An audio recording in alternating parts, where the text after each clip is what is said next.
بسم اللہ الرحمن الرحیم۔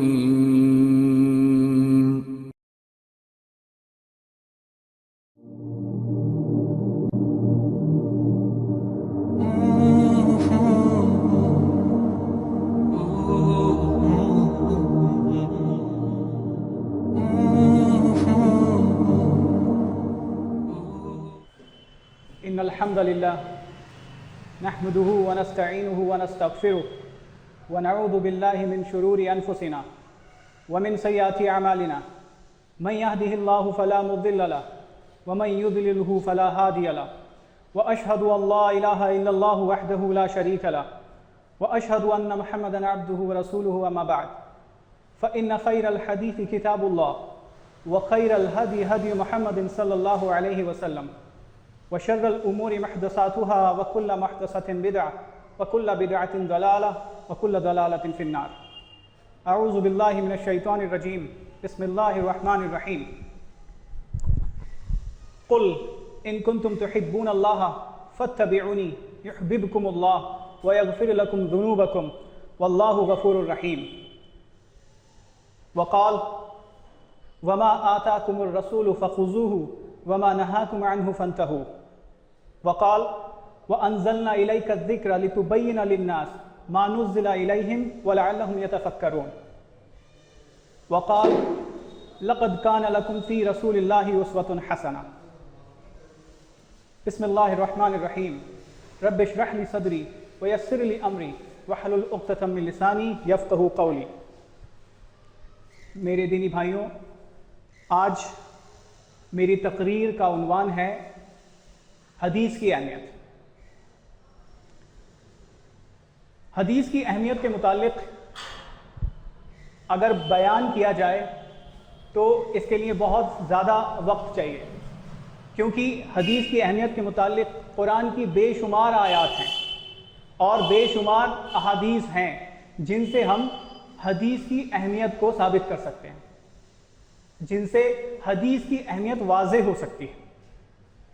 لیکن آج میں آپ کے سامنے حدیث کی اہمیت کے متعلق کچھ بنیادی باتیں آپ کے سامنے رکھوں گا انشاءاللہ، جس کو اگر ہم نے سمجھ لیا تو آسانی ہو جائے گی دین کو سمجھنے میں بھی، کیونکہ حدیث دین کا ایک اہم ترین ماخذ ہے۔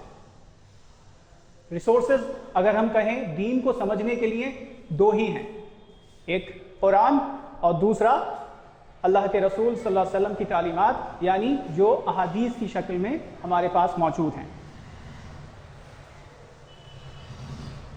اللہ تعالیٰ نے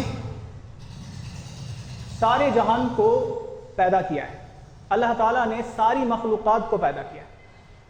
کائنات میں جتنی بھی چیزیں ہیں، کائنات کی ہر شے کا خالق اور مالک اللہ رب العزت ہے، چاہے زمینی مخلوق ہو یا آسمانی مخلوق۔ آپ دیکھیں جن، انسان، فرشتے، پیڑ پودے، چاند ستارے، سورج، یہ ساری چیزیں سب کا رب اللہ رب العزت ہے۔ لیکن اگر غور کیا جائے کہ تمام مخلوقات کو اللہ تعالیٰ نے انسانوں کی خدمت کے لیے پیدا کیا ہے، اگر ہم غور کریں تو کسی نہ کسی طرح سے ہمیں یہ معلوم ہوگا کہ کائنات کی ہر شے، کائنات کی ہر مخلوق کسی نہ کسی شکل میں انسان کے کچھ کام آ رہی ہے، انسان ان سے فائدہ اٹھا رہا ہے۔ اگر کہا جائے مختصر طور پر ہم یہ کہہ سکتے ہیں کہ کائنات کی ہر چیز کو اللہ تعالیٰ نے انسان کے لیے پیدا کیا ہے۔ لیکن سوال یہ ہے کہ انسان کو کس کے لیے پیدا کیا؟ سوال یہ ہے کہ انسان کو کس کے لیے پیدا کیا؟ تو اس کا جواب یہ ہے کہ انسان کو اللہ تعالیٰ نے اپنی عبادت کے لیے پیدا کیا، جیسا کہ سورہ ذاریات آیت نمبر 56 میں اللہ تعالیٰ نے ارشاد فرمایا وَمَا خَلَقْتُ الْجِنَّ وَالْإِنسَ إِلَّا لِيَعْبُدُونَ، کہ میں نے جن اور انسانوں کو صرف اور صرف اپنی عبادت کے لیے پیدا کیا۔ میں نے جن اور انسانوں کو صرف اور صرف اپنی عبادت کے لیے پیدا کیا.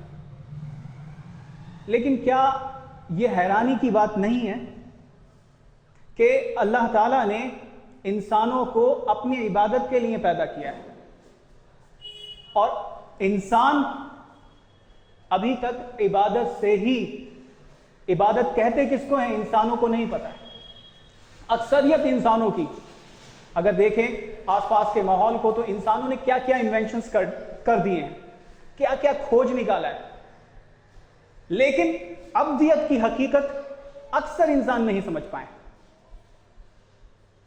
اور اگر انسانوں کی بات نہیں کریں، سارے انسانوں کی بات نہ کریں، صرف مسلمانوں کی اگر ہم بات کریں تو مسلمانوں میں بھی اکثر ایسے ہیں جن کو یہ نہیں معلوم کہ عبادت کہتے کس کو ہے، عبادت کا مطلب کیا ہے. عبادت ہر وہ کام ہے جو اللہ کو راضی کرنے کے لیے، اللہ کو خوش کرنے کے لیے، اللہ کی محبت حاصل کرنے کے لیے، اللہ کے حکم کے مطابق جب کی جائے تو ہر وہ کام عبادت کہلاتا ہے. کیا کہلاتا ہے؟ عبادت کہلاتا ہے. کچھ خاص عبادتیں ہم سب کو پتہ ہیں، سب جانتے ہیں، جیسے نماز، روزہ، حج، زکوٰۃ، یہ ساری خاص عبادتیں. لیکن ان کے علاوہ بھی ہم جتنے کام کریں گے جس میں ہماری نیت خالص اللہ تعالیٰ کو راضی کرنے کی ہوگی، اللہ کی محبت حاصل کرنے کی ہوگی، اور جب وہ اللہ کے حکم کے مطابق کیا جائے گا تو ہر وہ کام کیا کہلائے گا؟ عبادت کہلائے گا. ہر وہ کام عبادت کہلائے گا. اب عبادت کے بارے میں نے آپ کو بتایا کہ ہر وہ کام جو اللہ کی محبت حاصل کرنے کے لیے کیا جائے تو ہر وہ کام عبادت کہلاتا ہے. اب سوال یہ ہے کہ ہم اللہ کو کیسے خوش کر سکتے ہیں، اللہ کی محبت ہم کیسے حاصل کر سکتے ہیں، اللہ کو کیا پسند ہے اور کیا پسند نہیں ہے، یہ ہم کیسے جان سکتے ہیں. میں آپ سے اگر سوال کروں کہ کیا اللہ تعالیٰ نے ہمیں اپنی پسند اور ناپسند بتائی؟ کیا میرے پاس وحی آئی ہے کہ اللہ تعالیٰ کو یہ پسند ہے اور یہ ناپسند ہے؟ کسی کے پاس نہیں. تو اگر ہمیں اللہ کی محبت حاصل کرنی ہے تو اس کے لیے اللہ تعالیٰ نے خود ایک راستہ بتایا کہ اگر تمہیں ایک خود راستہ بتا دیا کہ واقعی انسان ہم کیسے اللہ کی محبت حاصل کر سکتے ہیں.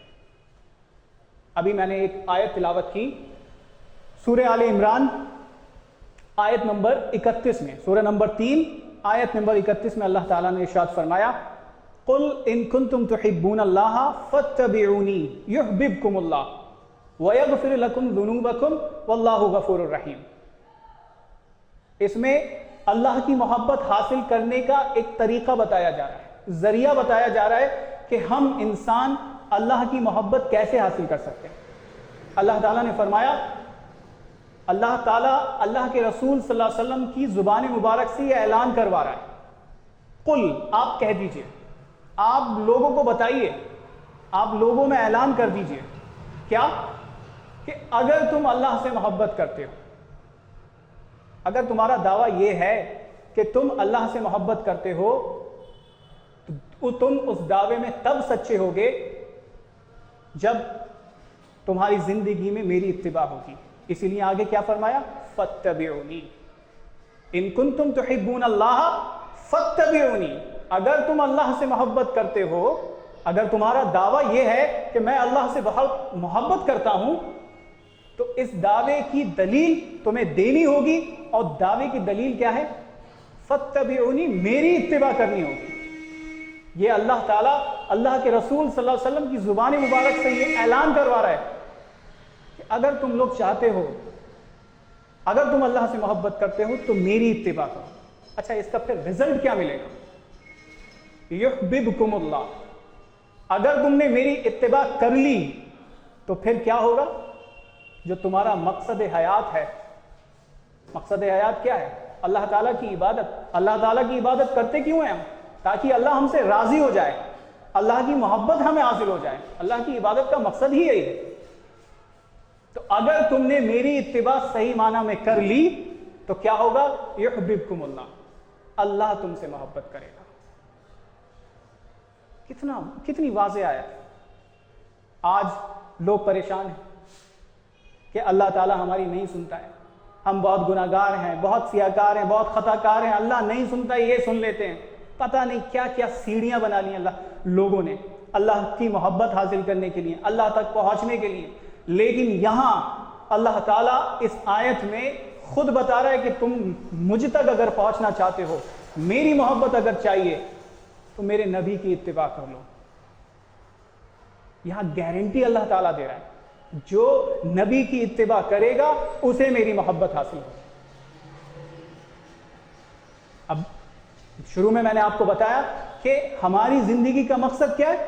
اللہ کی عبادت، یعنی اللہ کی رضا حاصل کرنا، اللہ کی محبت حاصل کرنا۔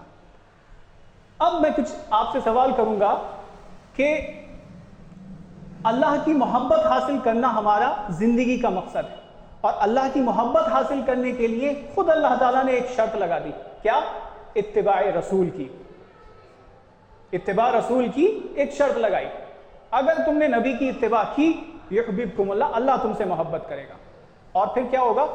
صرف محبت ہی نہیں، وَيَغْفِرْ لَكُمْ ذُنُوبَكُمْ، تمہارے گناہوں کو بھی بخش دے گا۔ ہر انسان کی خواہش یہ ہوتی ہے کہ اب تک جتنے میرے گناہ کیے ہیں، جو غلط کام کیے ہیں، وہ اللہ مجھے معاف کر دے۔ تو ان دونوں باتوں کی گارنٹی اللہ تعالیٰ نے اس آیت میں دی ہے۔ لیکن یہاں غور کرنے والی بات یہ ہے کہ اس آیت میں ہمیں پتہ چل رہا ہے کہ اللہ کے رسول صلی اللہ علیہ وسلم کی اتباع کتنی ضروری ہے۔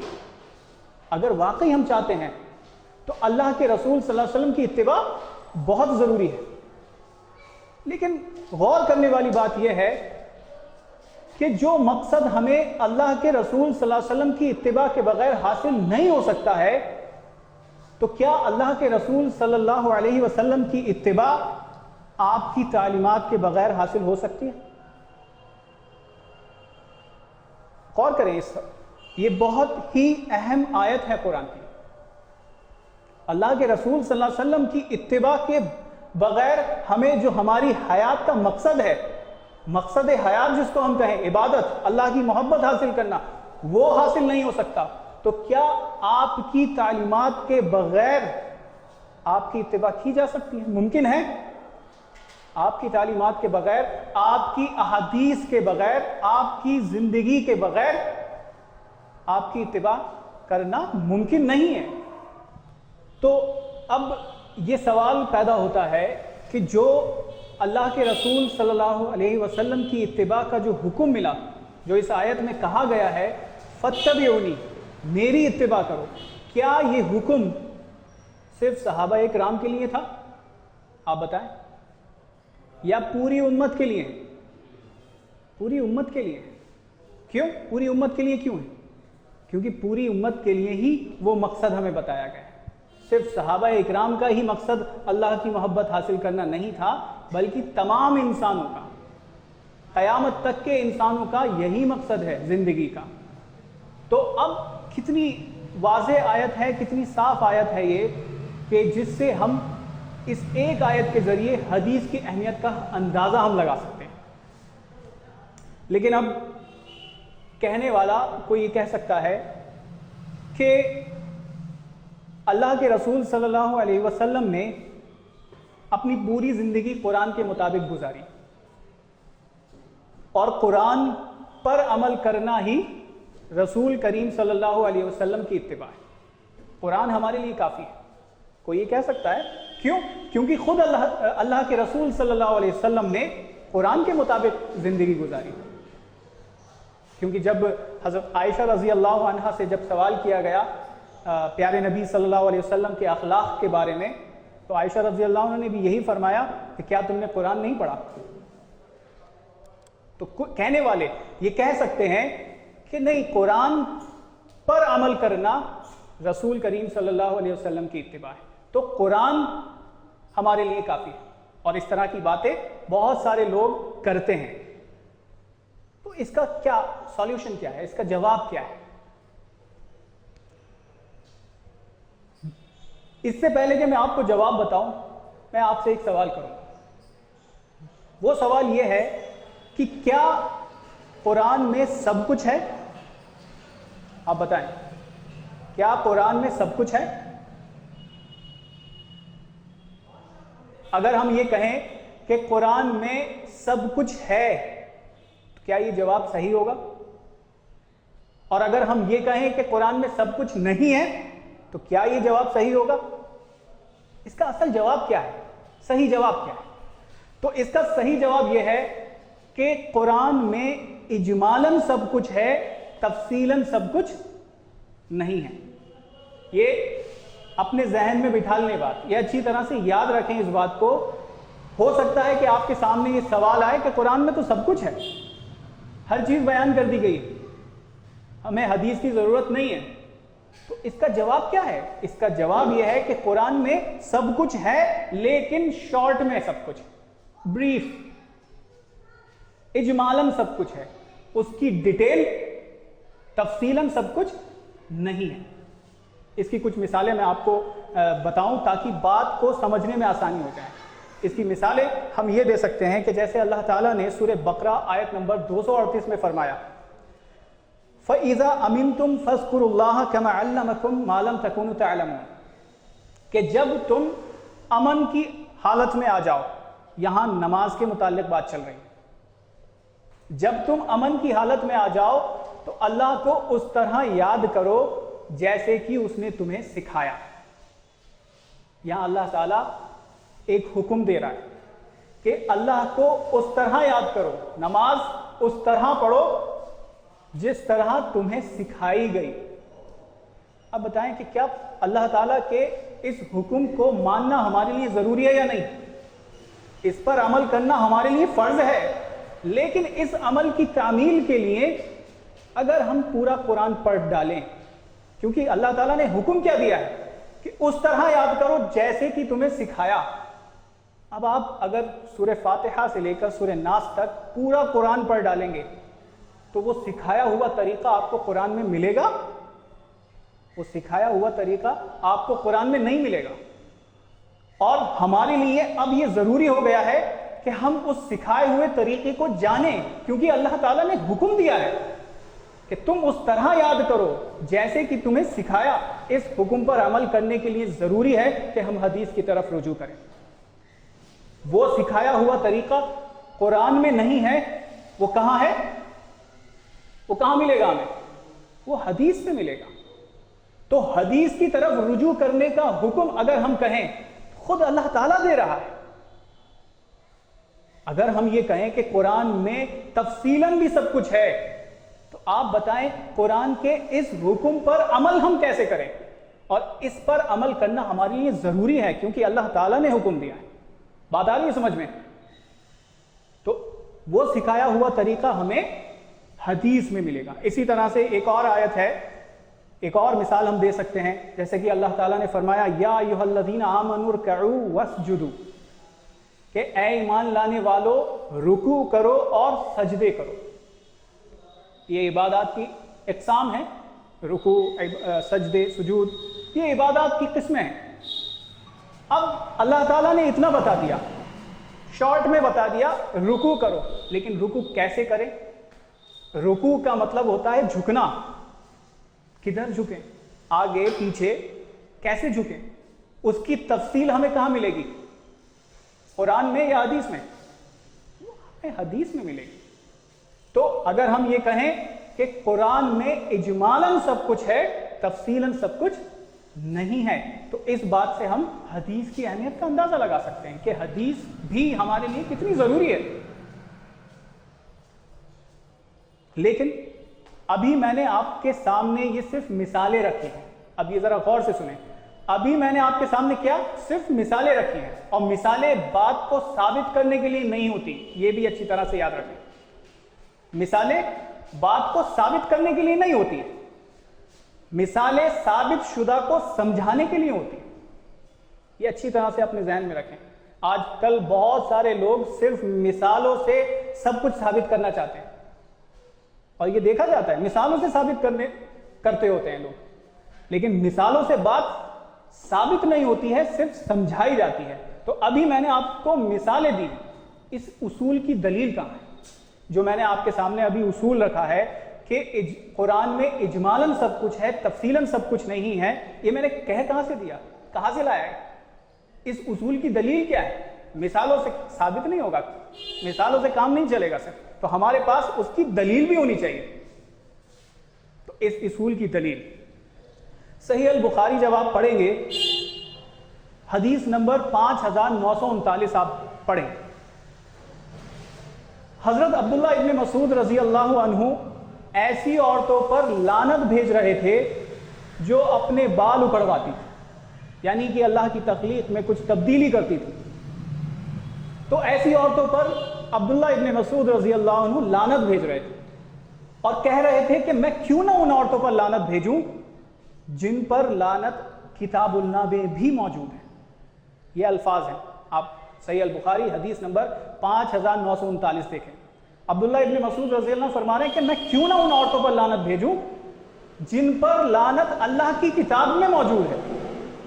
اب ایک عورت آتی ہیں عبداللہ ابن مسعود رضی اللہ عنہ کے پاس اور وہ کہتی ہیں یہ کیا ہے، آپ ایسی عورتوں پر لعنت بھیج رہے ہیں اور کہہ رہے ہیں کہ اللہ کی کتاب میں وہ لعنت موجود ہے، اور میں نے پورا قرآن پڑھ ڈالا ہے، شروع سے لے کر آخر تک میں نے پورا قرآن پڑھا، مجھے وہ لعنت کہیں نہیں ملی، آپ کو وہ لعنت کہاں دکھی؟ مجھے تو لعنت نہیں ملی، میں نے پورا قرآن پڑھ ڈالا۔ تو حضرت عبداللہ ابن مسعود رضی اللہ عنہ اس بات پر کہتے ہیں کہ اگر تم نے صحیح سے پڑھا ہوتا تمہیں واقعی معلوم پڑتا، تمہیں واقعی وہ آیت دکھتی۔ تو عبداللہ ابن مسعود رضی اللہ عنہ کی اس بات سے ہمیں ایک بات کا پتہ چلتا ہے کہ قرآن میں بہت ساری چیزیں ایسی ہوتی ہیں جو ہونے کے باوجود ہمیں دکھائی نہیں دیتی، ہم سے زیادہ جاننے والے لوگ وہ اس بات کو جانتے ہیں۔ قرآن میں بہت ساری ایسی چیزیں، تو حضرت عبداللہ ابن مسعود رضی اللہ عنہ نے فرمایا کہ اگر تم نے صحیح سے پڑھا ہوتا تو تمہیں وہ آیت مل جاتی۔ کیا تم نے وہ آیت نہیں پڑھی؟ سورہ حشر آیت نمبر 7، کون سی؟ جہاں اللہ تعالیٰ نے فرمایا وَمَا آتَاكُمُ الرَّسُولُ فَخُذُوهُ وَمَا نَهَاكُمْ عَنْهُ فَانْتَهُوا، یعنی رسول تمہیں جو دے وہ لے لو اور جس بات سے روکے اس سے رک جاؤ۔ اور میں نے رسول اللہ صلی اللہ علیہ وسلم کو ایسی عورتوں پر لعنت بھیجتے ہوئے سنا، اس لیے میں لعنت بھیج رہا ہوں، کیونکہ اللہ تعالیٰ نے خود فرمایا ہے رسول جو تمہیں دے وہ لو اور جس بات سے روکے اس سے رک جاؤ۔ تو یہ صحابہ اکرام کی آپ انڈرسٹینڈنگ دیکھیں، انہوں نے اس آیت سے اور کیا اس کو اللہ کے رسول صلی اللہ علیہ وسلم کی لعنت کو انہوں نے اللہ کی کتاب میں شمار کیا کہ میں کیوں نہ اس عورتوں پر لعنت بھیجوں جن پر لعنت اللہ کی کتاب میں موجود ہے۔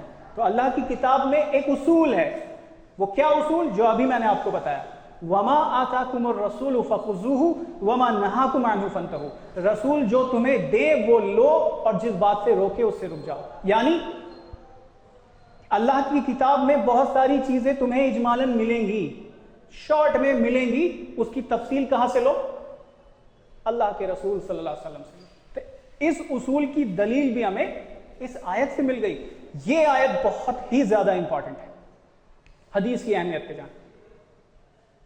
وَمَا آتَاكُمُ الرَّسُولُ فَخُذُوهُ وَمَا نَهَاكُمْ عَنْهُ فَانْتَهُوا، رسول جو تمہیں دے وہ لو اور جس بات سے روکے اس سے رک جاؤ۔ اب یہاں پہ کچھ سوال پیدا ہوتے ہیں کہ کیا اللہ کے رسول صلی اللہ علیہ وسلم نے ہمیں صرف قرآن دیا ہے یا قرآن کے علاوہ بھی کچھ دیا ہے؟ کیونکہ آیت میں آپ بتا رہے ہیں، یہ آیت پیش کر رہے ہیں، سوال تو یہ ہے کہ کیا اللہ کے رسول صلی اللہ علیہ وسلم نے ہمیں صرف قرآن دیا ہے یا قرآن کے علاوہ بھی کچھ بتایا ہے؟ کیا اللہ کے رسول صلی اللہ علیہ وسلم صرف لوگوں کے سامنے قرآن پڑھتے تھے یا قرآن کے پڑھنے کے علاوہ کچھ بات بھی کیا کرتے تھے؟ یہ سوال بہت اہم ہے۔ آج ہمیں قرآن کو سمجھانے کی ضرورت ہے یا نہیں؟ آج ہمیں لوگوں کو قرآن سمجھانے کی ضرورت ہے؟ تو کیا اس وقت قرآن سمجھانے کی ضرورت نہیں تھی؟ آپ بتائیں، اس وقت قرآن سمجھانے کی ضرورت تھی؟ ضرورت تھی۔ ہر آیت ہر کسی کے سمجھ میں نہیں آتی تھی، تو اس وقت بھی قرآن کو سمجھانے کی ضرورت تھی۔ اب سوال یہ ہے کہ جو اللہ کے رسول صلی اللہ علیہ وسلم نے ایسے لوگوں کو جن کو قرآن نہیں سمجھا، قرآن سمجھایا، تو وہ سمجھایا ہوا صحیح تھا یا غلط تھا؟ آپ بتائیں، وہ قرآن کا سمجھایا ہوا، وہ ایکسپلینیشن، وہ ڈیٹیل صحیح تھی یا غلط تھی؟ صحیح تھی۔ اور وہ ایکسپلینیشن ہمیں کہاں ملے گی؟ قرآن میں یا قرآن سے باہر؟ وہ ایکسپلینیشن، وہ اللہ کے رسول صلی اللہ علیہ وسلم کا بیان ہمیں قرآن میں ملے گا یا قرآن سے باہر؟ وہ قرآن سے باہر ملے گا، اللہ کے رسول صلی اللہ علیہ وسلم کی زندگی میں ملے گا۔ اللہ کے رسول صلی اللہ علیہ وسلم نے قرآن کا بیان اپنے قول سے، اپنے عمل سے کیا۔ بات سمجھ میں آ رہی ہے؟ لیکن ابھی میں نے آپ کو اس کی دلیل کہاں دی ہے؟ وہ بیان اللہ کے رسول صلی اللہ علیہ وسلم نے لوگوں کو سمجھایا، وہ سمجھایا بھی ہے، اس کی دلیل کیا ہے؟ اس کی دلیل اللہ تعالیٰ نے سورہ النحل میں آیت نمبر 44 میں ارشاد فرمایا، وَأَنزَلْنَا إِلَيْكَ الذِّكْرَ لِتُبَيِّنَ لِلنَّاسِ مَا نُزِّلَ إِلَيْهِمْ وَلَعَلَّهُمْ يَتَفَكَّرُونَ، کہ ہم نے یہ ذکر آپ کی طرف نازل کیا ہے۔ کیوں نازل کیا ہے؟ لِتُبَيِّنَ لِلنَّاسِ، تاکہ آپ لوگوں میں اس کو بیان کر دیں۔ ہم نے یہ ذکر، یہ قرآن نازل کیا ہے، کیوں؟ تاکہ آپ اس کو لوگوں میں واضح طور پر بیان کر دیں، اس کی وضاحت کر دیں۔ ما نزل الیہم، کہ کیا ان کی طرف نازل کیا گیا۔ یہ آیت اگر ہم دیکھیں، غور کریں کہ اس میں اللہ تعالیٰ نے قرآن کے نازل کرنے کی نسبت اپنی طرف کی ہے کہ ہم نے یہ ذکر نازل کیا ہے، لیکن بیان کرنے کی نسبت کس کی طرف؟ لِتُبَيِّنَ لِلنَّاسِ، تاکہ آپ لوگوں میں بیان کر دیں، آپ لوگوں کو سمجھائیں، آپ لوگوں میں وضاحت کریں۔ جو آیات لوگوں کے سمجھ نہیں آ رہی ہیں آپ ان کو سمجھائیں۔ لِتُبَيِّنَ لِلنَّاسِ مَا نُزِّلَ إِلَيْهِمْ، کیا ان کی طرف نازل کیا گیا۔ اس آیت میں اگر ہم کہیں کہ منکرین حدیث کی ریڑھ کی ہڈی سرجری کے ذریعے نکالی جا رہی ہے، کیوں؟ کیسے؟ اگر ہم آیت کا یہ ٹکڑا لِتُبَيِّنَ لِلنَّاسِ، تاکہ آپ بیان کر دیں، نکال دیں، تو لوگوں کو پتہ ہی نہیں چلے گا مَا نُزِّلَ إِلَيْهِمْ، کہ کیا ان کی طرف نازل کیا گیا۔ جو نازل کیا گیا ہے وہ کس کے بتانے سے پتہ چلا؟ اللہ کے رسول صلی اللہ علیہ وسلم کے بتانے سے پتہ چلا، اللہ کے رسول صلی اللہ علیہ وسلم کے سمجھانے سے پتہ چلا۔ لِتُبَيِّنَ لِلنَّاسِ۔ اور اس آیت میں ایک اور بات غور کرنے والی یہ ہے کہ اس میں ناس لفظ ہے۔ ناس کا مطلب کیا ہوتا ہے؟ انسان، تمام۔ اس میں ناس میں صرف صحابہ اکرام آتے ہیں، اسی دور کے لوگ آتے ہیں، یا قیامت تک کے لوگ آتے ہیں؟ بتائیے آپ۔ قیامت تک کے لوگ آتے ہیں۔ کوئی یہ کہہ سکتا ہے کہ نہیں، یہ آیت تو انہی کے لیے تھی، انہی لوگوں کے لیے تھی، اسی دور کے لوگوں کے لیے تھی، آج ہمارے لیے نہیں، تو کیا یہ کہنا صحیح ہوگا؟ اللہ سے ڈرنا چاہیے ایسے لوگوں کو۔ لِتُبَيِّنَ النَّاسِ میں سارے لوگ آ جاتے ہیں، قیامت تک کے لوگ آ جاتے ہیں۔ تو وہ اللہ کے رسول صلی اللہ علیہ وسلم کا بیان کیا ہوا، وہ سمجھایا ہوا، وہ ایکسپلینیشن، وہ ڈیٹیل، وہ توضیح، وہ تشریح، وہ سب ہمیں کہاں ملے گا؟ قرآن میں ملے گا یا قرآن سے باہر ملے گا؟ بتائیے۔ وہ قرآن سے باہر ملے گا، یعنی کہ احادیث میں ملے گا۔ ابھی کیونکہ میں نے آپ کو بتایا تھا کہ مثالیں بات کو سمجھانے کے لیے ہوتی ہیں، ابھی میں نے آپ کو دلیل دے دی، اب میں اس کی مثال آپ کو بعد میں دوں گا۔ اب اس کی مثال کہ اللہ کے رسول صلی اللہ علیہ وسلم نے لوگوں کو قرآن سمجھایا، کیا ایسا واقعی تھا کہ کچھ آیات صحابہ اکرام کو سمجھ میں نہیں آتی تھی؟ جی واقعی ایسا تھا۔ بہت ساری آیات ایسی تھی کہ اہل لغت ہونے کے باوجود صحابہ اکرام ان آیات کو سمجھ نہیں پاتے تھے۔ ان کی زبان عربی تھی، لیکن عربی جاننے کے باوجود بہت ساری آیات کا مطلب وہ غلط لے لیا کرتے تھے۔ ایک مثال میں آپ کے سامنے رکھوں گا، سورہ بقرہ میں آیت نمبر 187 جس میں اللہ تعالیٰ نے فرمایا کلوا واشربوا حتی یتبین لکم الخیط الابیض من الخیط الاسود، کہ کھاتے پیتے رہو یہاں تک کہ سیاہ اور سفید دھاگوں میں فرق نمایاں ہو جائے.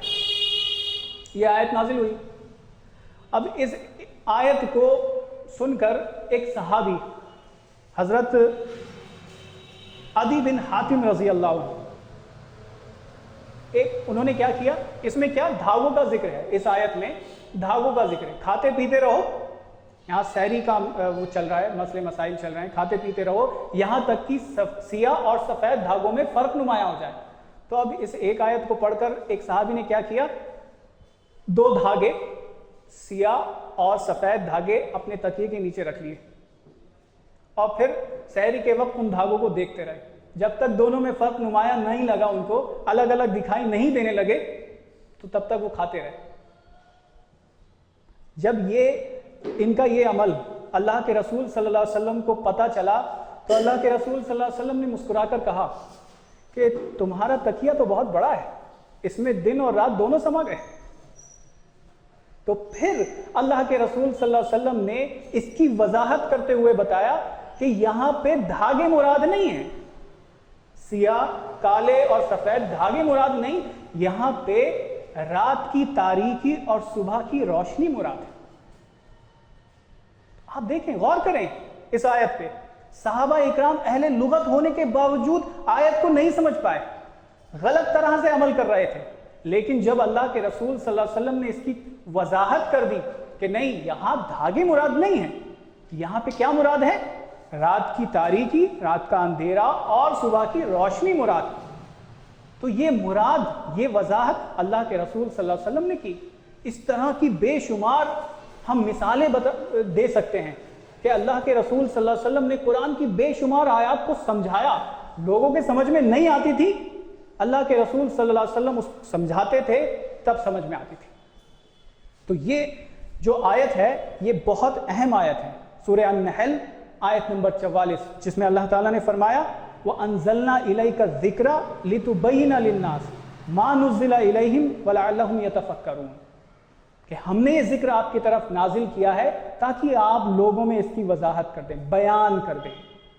بیان کا مطلب کیا ہوتا ہے؟ بیان جو ہے بانا سے بنا ہے، اور بانا کا مطلب ہوتا ہے الگ ہو جانا.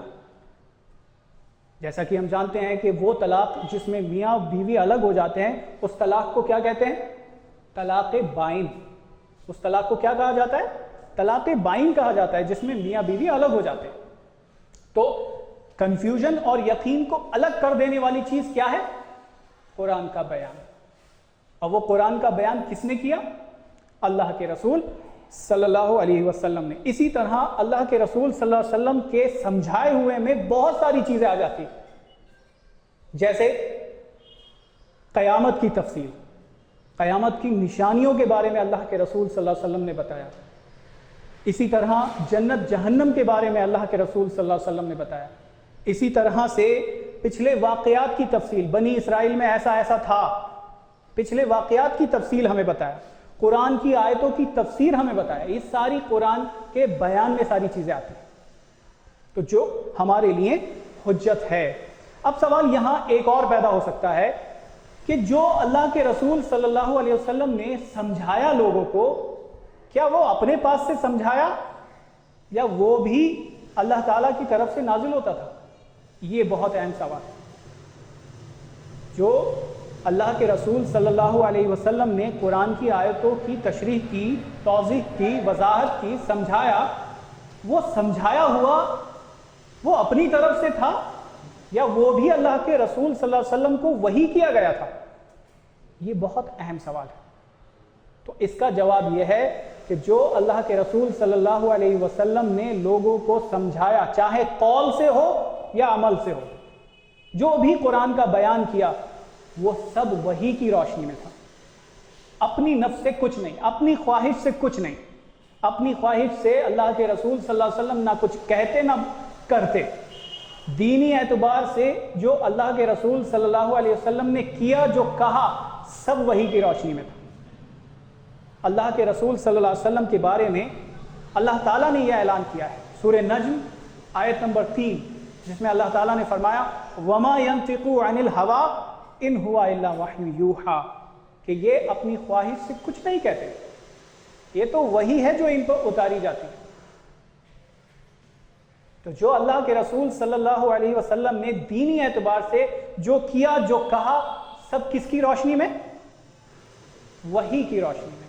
اور علماء امت کا اس بات پر اتفاق ہے، یہ بات بھی اچھی طرح سے یاد رکھیں کہ علماء امت کا اس بات پر اتفاق ہے کہ اللہ کے رسول صلی اللہ علیہ وسلم پر نازل ہونے والی وحی دو طرح کی تھی۔ کتنے طرح کی تھی؟ دو طرح کی تھی۔ علماء امت کا اس بات پر اتفاق ہے، ایک وحی جس کو ہم وحی مطلوع کہتے ہیں، اور ایک غیر مطلوع جس کو ہم کہتے ہیں۔ وحی مطلوع یعنی جس کے ایک ایک لفظ اللہ تعالیٰ کی طرف سے فرشتے کے ذریعے نازل کیا جاتا ہے۔ وحی مطلوع وہ یعنی ایک ایک لفظ فرشتے کے ذریعے، جبریل علیہ السلام کے ذریعے اللہ کے رسول صلی اللہ علیہ وسلم پر نازل کیے جاتے تھے۔ وحی غیر مطلوع کیا؟ وحی غیر مطلوع یہ کہ ان الفاظ کی تشریح، ان کی وضاحت، ان کے معنی، ان کے مفہوم، ان کی مراد، جیسے کہ ابھی میں نے آپ کو مثال دی عدی بن حاتم رضی اللہ عنہ والی حدیث کی، تو ان کی وضاحت، ان کی وہ مراد بھی وحی کے ذریعے نازل ہوتی تھی، وحی کے ذریعے بتائی جاتی تھی۔ تو اس وحی کو، جو دوسری طرح کی وحی ہے، وحی غیر مطلوع کہا جاتا ہے۔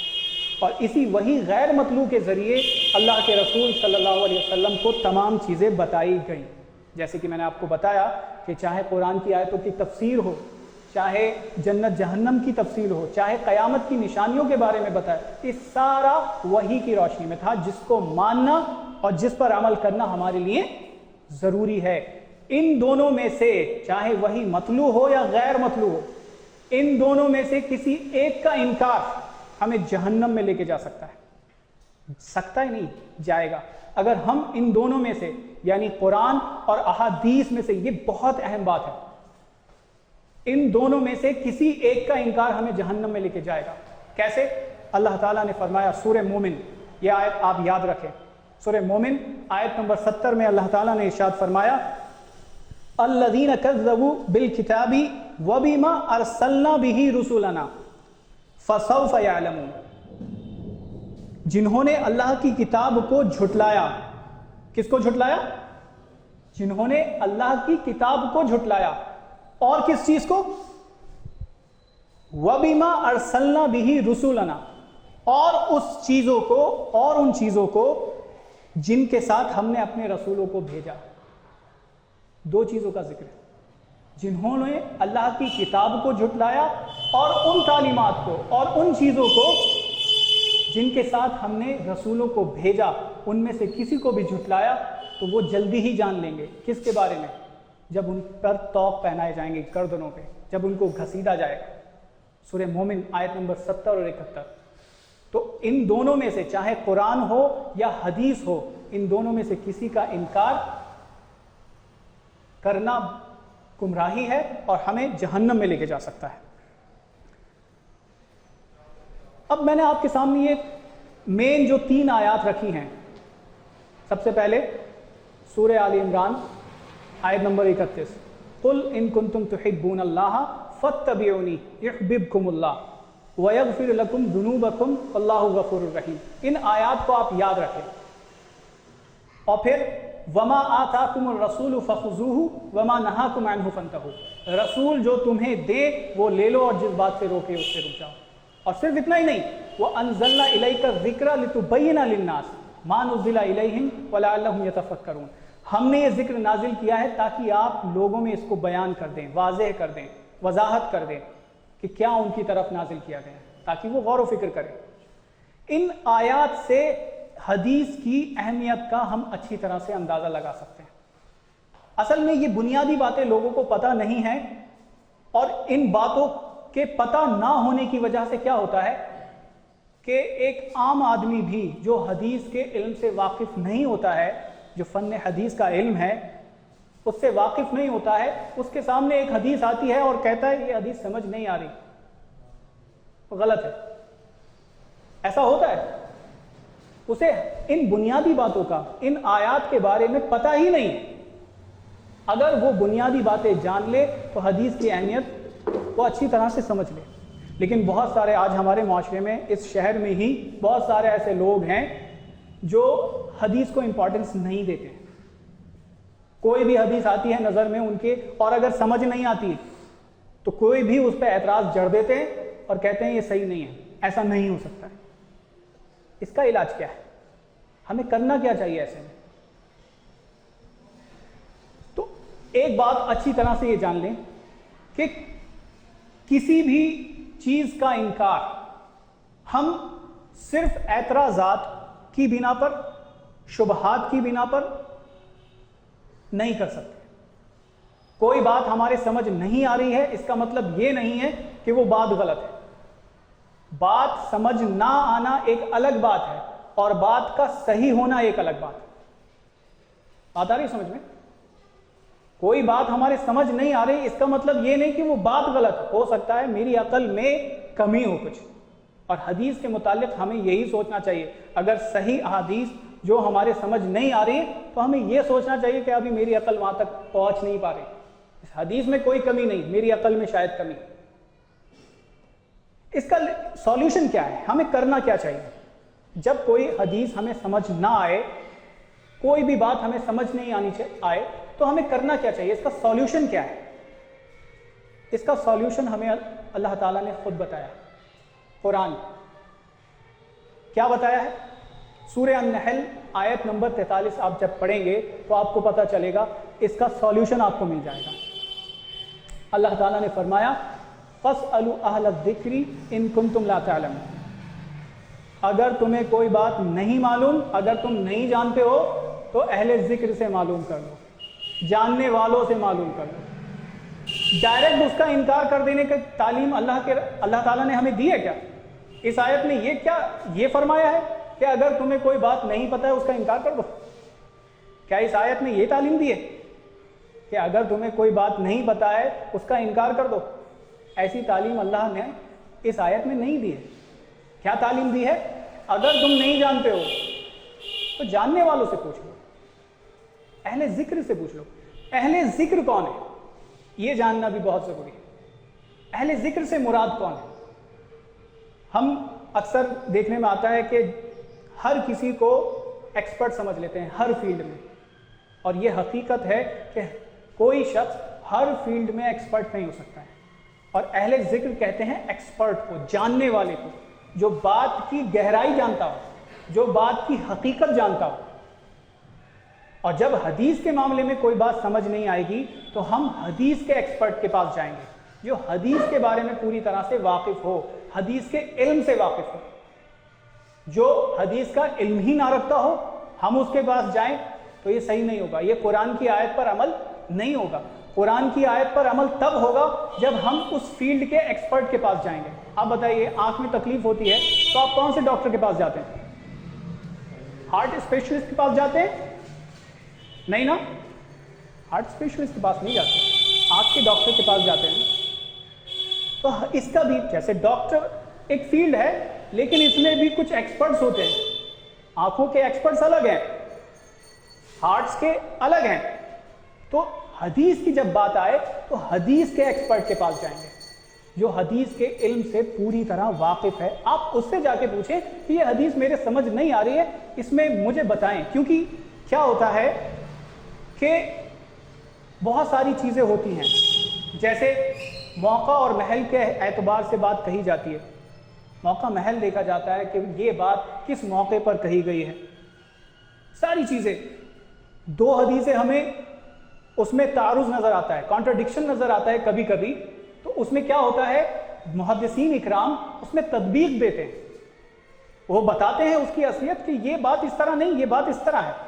کبھی ایسا بھی ہوتا ہے کہ ایک لفظ ایک معنی میں استعمال ہوتا ہے اور دوسری جگہ وہی لفظ دوسرے معنی میں استعمال ہوتا ہے، ایسا بھی ہوتا ہے. تو جو ساری باتوں کو جانتا ہو ہم اس کے پاس جائیں، بات کی تہ تک پہنچنے والوں کے پاس ہم جائیں معلوم کرنے.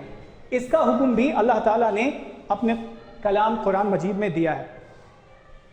اللہ تعالیٰ نے فرمایا وَإِذَا جَاءَهُمْ أَمْرٌ مِّنَ الْأَمْنِ أَوِ الْخَوْفِ أَذَاعُوا بِهِ وَلَوْ رَدُّوهُ إِلَى الرَّسُولِ وَإِلَى أُولِي الْأَمْرِ مِنْهُمْ لَعَلِمَهُ الَّذِينَ يَسْتَنبِطُونَهُ مِنْهُمْ.